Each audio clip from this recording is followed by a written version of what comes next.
Quando você pensa em Michael Jackson, você deve imaginar um cara gentil, carismático, super de boa. Ele podia ser tudo isso sim, mas o que muita gente esquece é que o Michael tinha um lado bem afiado, quase implacável, especialmente quando o assunto era negócios e competição. Isso gerou tretas pesadas com os outros artistas, a ponto de muita gente começar a chamar o cara de frio, calculista, Thomas Shelby. Eu sou o Lucas Cinti, você tá no Sociedade Pop. E hoje para mergulhar nas brigas insanas que esse cara fez pelo caminho. A primeira que eu quero falar aqui não é nada mais nada menos do que Michael Jackson vs Prince. A história começou lá no finalzinho dos anos 70. Em 78, Prince lançou seu primeiro álbum, For You, enquanto Michael Jackson, um ano depois, lançou seu primeiro álbum solo oficial com Off the Wall. E mano, o Michael já era famosão por causa do Jackson 5, então é óbvio que o álbum do Michael ia vender bem mais. Apesar das semelhanças nas trajetórias, o conteúdo e a personalidade artística entre eles era bem diferente. Prince sempre foi mais ousado, provocante, gostava de quebrar limites. Inclusive, ele é o motivo meio que indireto da criação daquele selo de aviso parental com músicas com linguagens explícitas. Já o Michael foi uma estrela desde criança. Líder dos maiores grupos dos anos 70. Curiosamente, ambos nasceram no mesmo ano, com apenas alguns meses de diferença. Cresceram no meio oeste dos Estados Unidos. Apesar de tantas semelhanças, eles não se davam bem. Primeiro encontro que a gente sabe aconteceu no show de Réveillon de James Brown em 83. Um ídolo de ambos. Nesse dia, o lendário padrinho do soul, James Brown, tava quebrando tudo no Teatro Beverly, junto com ninguém menos que o monstro da guitarra B.B. King. A noite já tava lendária, mas ficou mais lendária ainda quando Michael Jackson brotou na plateia do nada, convidado surpresa que ninguém tava esperando. Aí James Brown chama o Michael pro palco, ele cantou um pouco.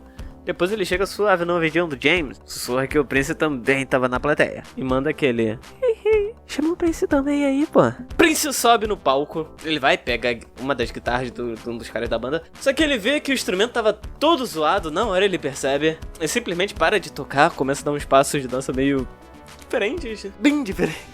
O público não curte, começa a vaiar o cara. E aí o climão foi grande, o Prince resolveu dar o fora. Só que, mano, quando ele sai, ele se escora num poste, o poste cai. Tava tudo dando errado pra ele nesse dia. E dizem que o Michael rachou o bico nos bastidores por causa dessa cena. E pra fechar, o bato mais insano que dizem que depois do show, quando eles estavam saindo, o Prince ficou tão puto com um fiasco no palco que ele teria tentado atropelar o Michael. Isso nunca foi confirmado.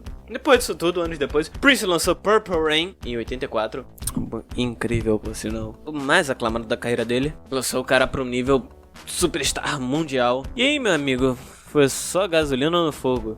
Os fãs começaram a comparar os dois com mais força ainda. E a rivalidade tomou forma de vez. Mesmo que nenhum dos dois publicamente tenha dito: a gente tá tretando. Várias situações mostraram isso pra galera. Em 85, rolou o mega encontro de estrelas pra gravar We Are The World. Todo gigante da música tava lá. Lionel Richie tava organizando a parada junto com o Michael. Resolveu chamar o Prince também. Por que não? Só que o Prince simplesmente recusou. Dizem que ele falou que a música era terrível, direto e reto. Em 86... quando Michael ligou pro Prince para discutir um possível dueto, que seria na música Bad, inclusive aquele papel que o Wesley Snipes faz no clipe, seria pro Prince. No começo o Prince parecia bem animado, tava topando a ideia, mas quando o Michael mostrou a primeira linha, Your butt is mine, seu traseiro é meu, o Prince não gostou nem um pouco. Eu falou: quem que vai cantar essa parte? Michael vai cantar isso pra mim? Eu não vou cantar isso pra ele nem ferrando. Os dois se trombaram no ano novo de 88, os bastidores da Bad Tour do Michael. Chegaram a trocar uma ideia sós por fazer uma collab,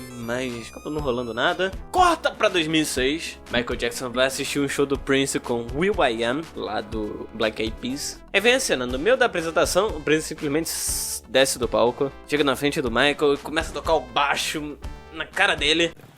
To make a long story short, Prince steps off the stage and plays the bass in Michael Jackson's face. Rips the freaking bass in 10 different pieces. Michael Jackson leaves and goes home. Knock on the door. First words he says, "Why was Prince playing the bass in my face?" No, Prince, he's just being nice, you know? No, Prince, he's always been a meanie.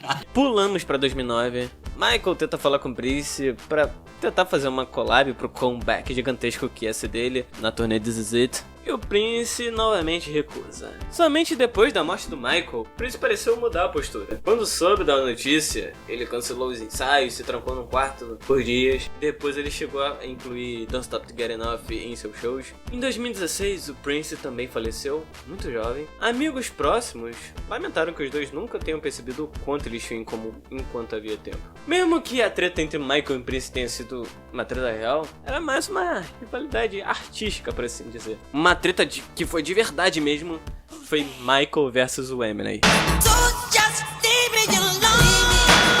A treta dos dois começou lá em 2003. O Eminem tava num hotel, cheio de paparazzi na porta dele. Ele simplesmente balança e joga uma boneca de bebê pela janela. Sem contexto, você até pode pensar, tá, o que isso tem a ver com o Michael? Alguns meses antes, Michael tinha ido pra Berlim para participar de uma premiação. E num momento totalmente sem noção, ele segurou o filho de 11 meses pra fora da janela. Foi criticado no mundo inteiro. Acabou pedindo desculpas depois, dizendo que foi tomado pela empolgação no momento. Nunca colocaria a vida dos seus filhos em perigo de propósito. Um momento bem vergonhoso pra ele. O Eminem achou de boa zoar com isso e foi aí que começou a tensão entre os dois. Lembrando que eles nem eram amigos, então não era piada entre conhecidos. Só que o Eminem não parou por aí. Ele resolveu ir mais longe. Em 2004, Eminem lançou Lose It. E ele usou Michael Jackson de vários jeitos aqui. Faz piada do acidente do comercial da Pepsi, fantasiado do Michael Jackson, colocando o cabelo dele pegando fogo, tira sarro das cirurgias plásticas, dizendo que ele perdeu o nariz. E o mais pesado, ensinou aquelas coisas sobre crianças que eu nem posso falar disso aqui no YouTube. A referência direta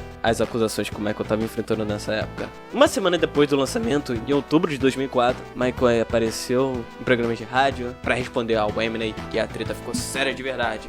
Ele disse: "Estou muito irritado como o Eminem me retratou nos vídeos. Acho isso ultrajante e irrespeitoso. Uma coisa é fazer uma paródia, outra coisa é ser depreciativo e insensível. Sempre admirei Eminem como artista e fiquei chocado com isso. O vídeo foi inapropriado e desrespeitoso comigo, com meus filhos, com minha família, com a minha comunidade." Michael pediu que todas as emissoras parassem de exibir o clipe.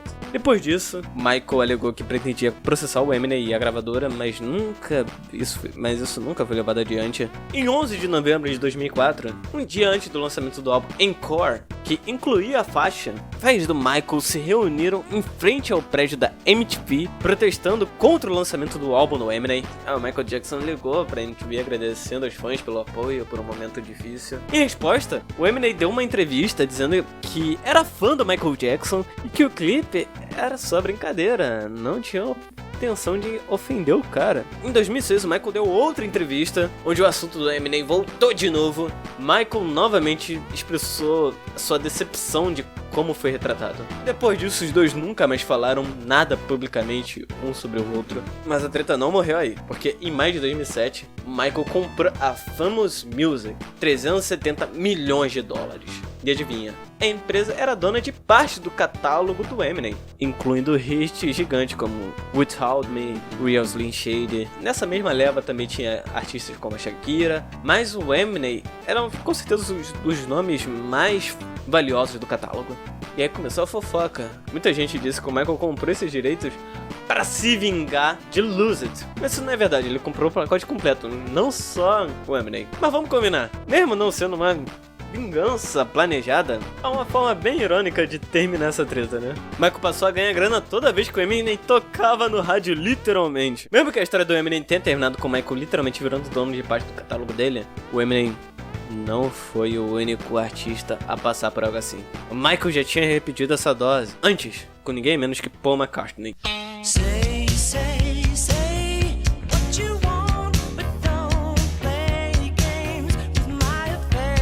Antes de qualquer climão, diferente do Eminem, Michael e Paul eram muito amigos. A parceria começou lá em 81, quando Michael simplesmente ligou pro Paul, perguntou se ele topava fazer umas músicas juntos. Simples assim.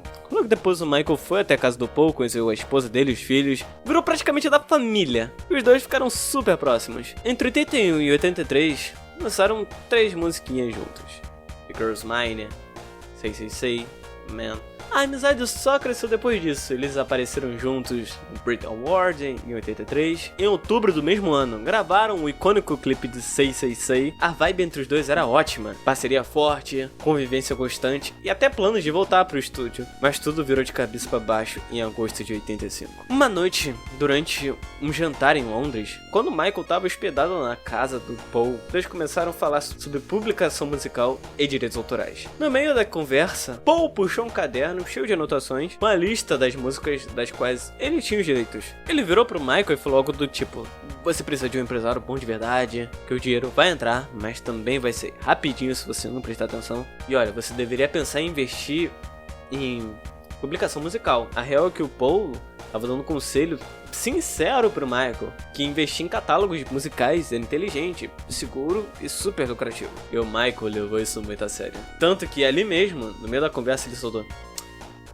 um dia eu vou comprar suas músicas. Parecia que era só brincadeira, mas o dia realmente chegou. E acabou sendo uma das decisões mais rentáveis da carreira do Michael. Na época, o Paul tava super mergulhado no mundo de investimentos musicais. Ele tinha vários catálogos e conhecia o assunto na marra, porque nos anos 60, ele praticamente foi forçado a vender os direitos da música dos Beatles. O problema começou por causa dos impostos absurdos do Reino Unido. Eles chegaram a cobrar quase 90% do que os artistas ganhavam. Pra fugir dessa taxa, Paul criou a famosa North End Songs, que depois acabou abrindo capital na bolsa. Uma decisão parecia esperta, até que em 1969, os empresários da banda venderam as ações dele para a ATV, Associated Television, sem avisar ninguém, nenhum dos Beatles. Quando eles descobriram, tentaram correr atrás, mas já era tarde, não conseguiram recuperar nada. Resultado, perderam o controle da empresa e os direitos de publicação das próprias músicas. Esse episódio virou praticamente uma aula obrigatória na indústria musical sobre por que você nunca deve abrir mão de seus direitos autorais. E o Michael prestou atenção em tudo isso. Literalmente usou essa história como lição.